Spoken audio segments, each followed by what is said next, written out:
Welcome to the Salmon Runs YouTube. Enjoy the video. In this video, I will explain how to study for Business GCSE.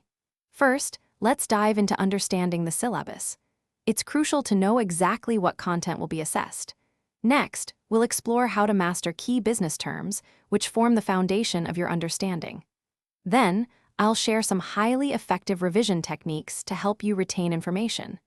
Finally, we'll cover how to ace the exam by practicing application and tackling past papers. This guide will help you achieve your best possible grade. Understanding your syllabus is the first step to success. Divide it into smaller, digestible units, perhaps 5 to 7 main sections. For example, focus on business operations, marketing, finance, and human resources. Next, build a strong vocabulary. Make flashcards for at least 50 key terms, such as stakeholder or limited liability. Regularly test yourself on these definitions to ensure they become second nature. This foundational knowledge is vital for answering complex questions. Now, let's talk about revision. Active recall is incredibly powerful. Try to explain a concept like market research without looking at your notes. Spaced repetition, reviewing material over several days or weeks, significantly boosts memory retention. Consider creating colorful mind maps for topics such as business growth strategies, connecting ideas visually.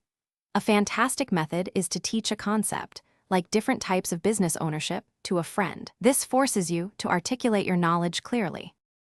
Finally, exam practice is non-negotiable. Aim to complete at least 3 full past papers under timed conditions, perhaps 2 hours for each. Carefully review mark schemes to understand exactly what examiners seek. Practice applying concepts like economies of scale to various business examples.